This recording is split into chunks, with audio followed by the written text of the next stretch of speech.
Hi, and welcome to another episode of Hot Takes with me, the Silver Fox. In this episode, we're going to take a look at proposals, not necessarily that are going to go through, but certainly being looked at, to ban smoking in the UK. Is it feasible? Is it practical? Is it economical? There are lots of things to look at. But I will say now, I have a vested interest. I am an ex-smoker. I smoked, at the end, I was smoking 40 cigarettes a day. God almighty.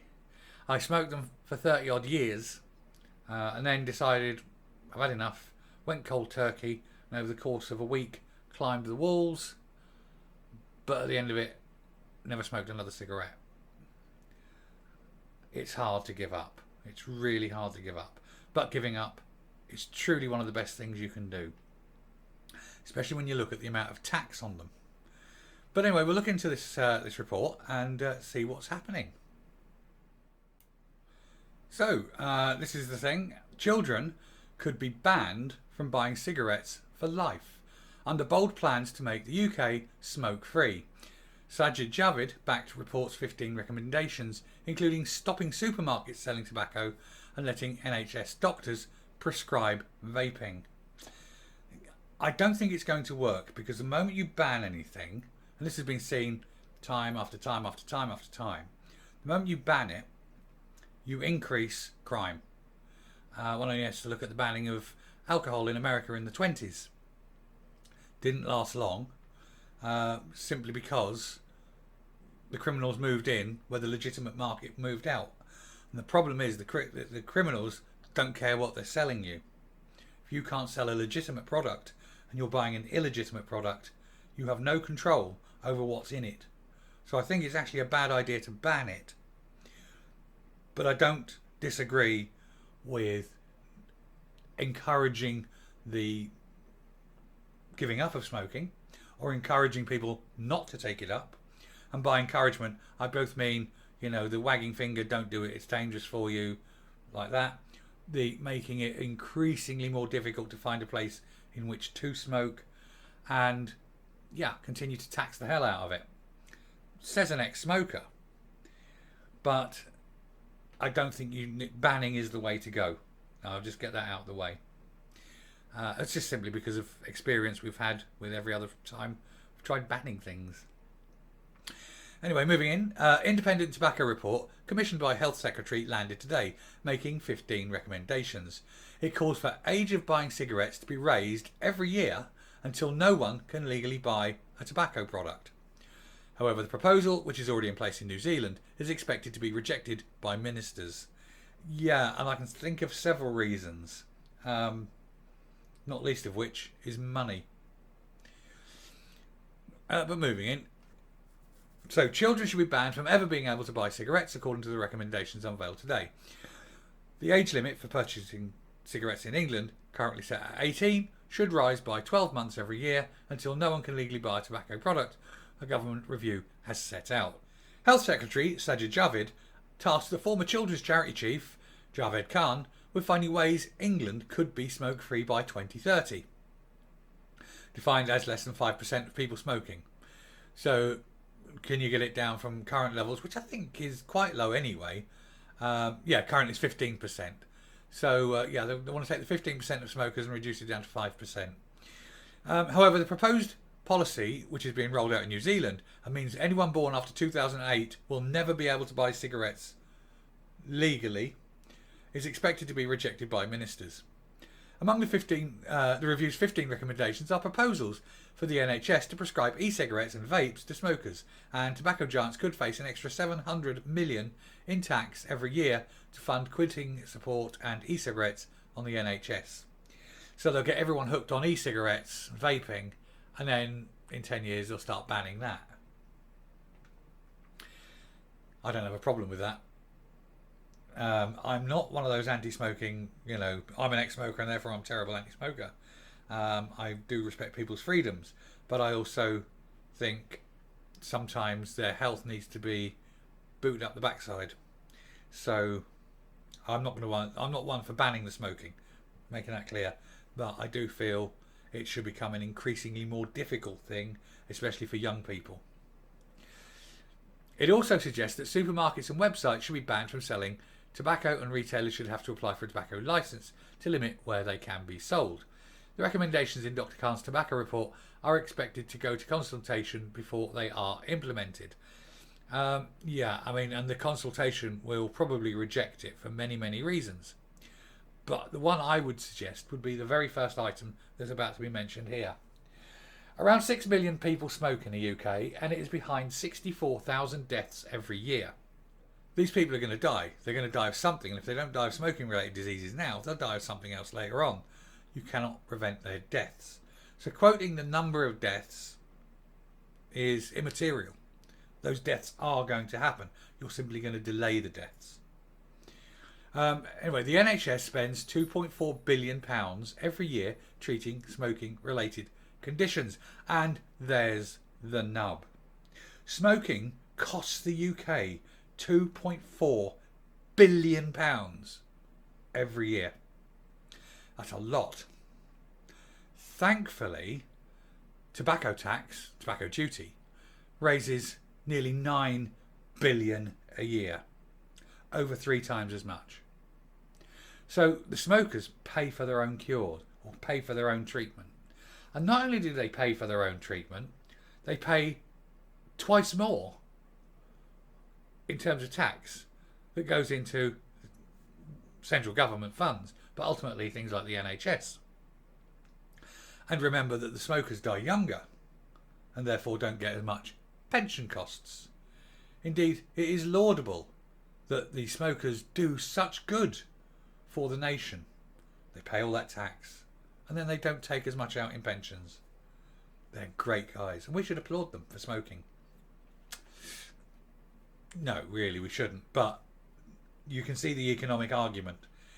When you're raising 9 billion and it's only costing you 2.5 billion, you're like, how else are we going to raise, 6.5 billion? Where's that 6.5 billion going to come from? It's got to come from somewhere.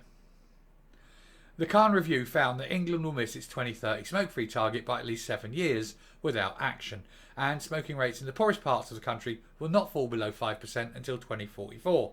This is a thing. Smoking is predominantly class-related now. The rich know how bad it is and want to enjoy their money longer, don't smoke. The middle-class aspirationals sort of go, oh, well, I smoked when I was young, but, I've given up now because, etc. Whereas the poor go, well, I ain't got nothing, I'll just smoke. And that's what happens. Smoking is a poverty condition. Of course, the other thing is that smoking keeps you poor. So it's a vicious cycle. Yeah. Anyway, the report sets out 4 critical recommendations, including increasing legal purchasing age from 18 by 1 year every year until no one can buy tobacco in the country. It also calls for an extra 125 million to fund an easily accessible and high quality that smokers need to help them quit. This will also include an extra 70 million in stop smoking services, which will be funded by making the polluter pay through a tobacco industry levy or upping the corporation tax with immediate effect if the government cannot foot the bill itself. Under the plans, doctors should promote vaping to patients as an effective tool to help people quit tobacco smoking. We know vapes are not a silver bullet, nor are they totally risk-free, but the alternative is far worse. Indeed, vaping does have its own risks. This has been well known about, but those risks are way, way, way less than putting a cigarette in your mouth. So it may provide different problems, but on a smaller scale over a longer period of time, and it does certainly need to be looked into. Dr. Khan urged the NHS to do more to help smokers by offering them advice and support to quit every time they come into contact with a health service, including through GPs, hospitals, psychiatrists, midwives, pharmacists, dentists and optometrists. Dr. Khan said a smoke-free society would be a social norm, but to achieve this we must do more to stop people taking up smoking. Indeed, I would suggest that taking up smoking is where it needs to be targeted.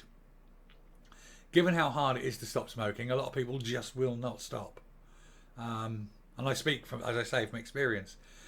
Getting people to not start smoking should be the primary goal.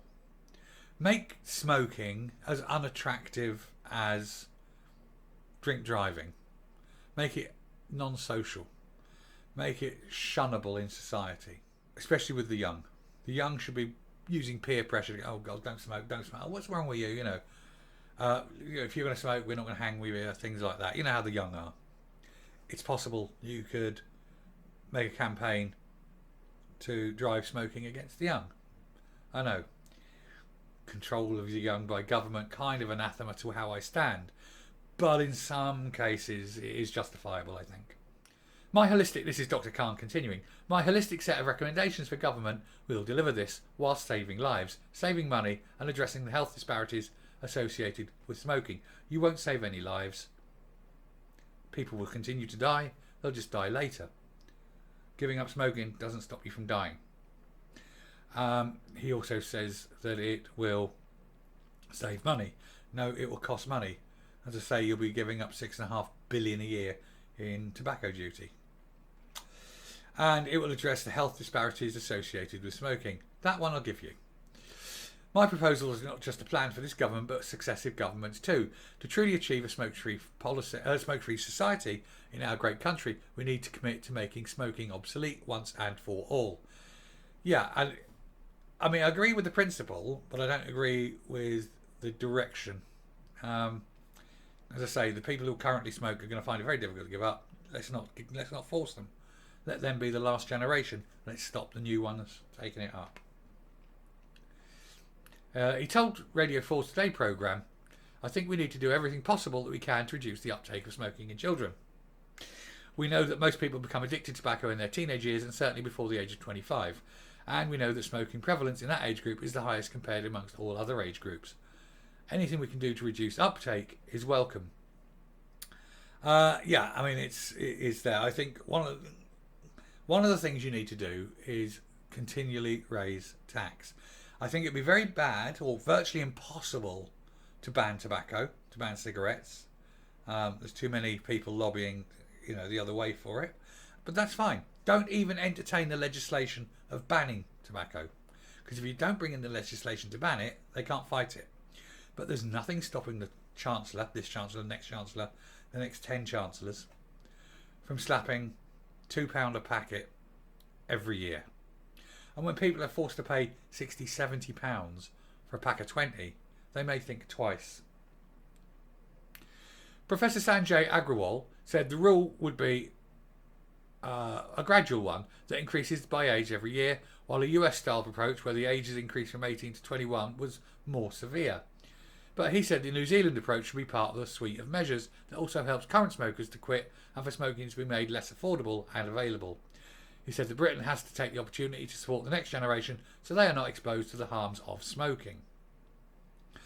Professor Agrawal said, I work in a hospital. My clinics are full of people who come from harm from smoking, either with cancers, heart attacks, strokes or other lung diseases. The effect of smoking is still very prevalent and we need to do more to stop our youth from ever taking up that habit. And when I speak to smokers, they regret having ever started. I agree, I did too. I was a non-smoker my whole life till I was 18. 18? What kind of age is that to start smoking? And then I was 48 when I gave up. 55 now, so 7 years without putting a wee stick of joy in my mouth. Do you know what? Sometimes when I'm stressed, I still could pick a cigarette up. That's how awful it is. 7 years, and occasionally I'm like, but I'm never going to smoke again. Anyway, the minimum age for tobacco purchases was raised from 16 to 18 in 2007, when it also became illegal to smoke in enclosed spaces. Officials followed up measures in 2017 with a policy that meant all branded packaging had to replace with plain greenish-brown boxes. And as well as controversially raising the legal age, the call for new taxes would come at a time when Boris Johnson has been urged to cut taxes to save his job. I don't think people would complain about the continual increase in tobacco. Cut it on other things. Cut income tax. Cut duty on beer and wines. Cut petrol duty. For God's sake, cut petrol duty. But yeah, rack it up as high as you like on cigarettes. But I'm going to round off there. That's just going through and people saying about this, that, and the other. Minor things. But the principle we've covered, and that's all that really matters. So I'll come out and we'll round off. So there you have it. The proposals are to ban smoking. I don't think it'll happen. I think it will be counterproductive. And as I said, once you remove a legitimate market, the criminality moves in, and you lose all kind of control as to the ingredients. If you can imagine anything worse than cigarettes, but they'll be in there. They'll make them. So banning it, I think, is wrong. But certainly, yeah, tax the hell out of it and stop the uptake. Eventually, when you have a country that nobody smokes, you know, it will be done gradually over time, but done. It'll just be done through taxation, market forces, and societal change. I'm sure that there's quite a lot of you out there thinking, God, I'm a smoker, how dare you? Well, yeah, I dare because I was a smoker. And I suspect most smokers wish they had the willpower to give up. I'm not judging you. I know how hard it is. That willpower is very, very hard to muster. But I would advise you to try. See a doctor, you know, and if it's vaping or the tobacco, nicotine gum, things like that. I literally went cold turkey, not making a hero of myself. It was really hard. I went and bought extra strong mints by the bucket load, and every time I wanted a cigarette, extra strong mints. Put a load of weight on because they're all sugar, but gave up. Took a while, got there, achieved it. That was a victory. So anyone who's out there who is smoking, who's in any way seriously thinking about giving up, go and get help. Don't do the way I did. That was really hard. But you can do it. I trust in you. And if you're one of those inveterate smokers who's never going to give up, well done you as well. I don't care. We're not banning it. I don't want to ban it, you know. But we'll stop. If we can stop the young taking it up, then life will be better. Anyway, I shall round off there. I've sat on my high horse pontificating about this for far too long. If you like what you hear and see on the channel, please subscribe if you haven't already. Ring the bell for notifications for future output. Leave a like, leave a comment. And until next time, stay safe, stay well, don't smoke kids, and goodbye.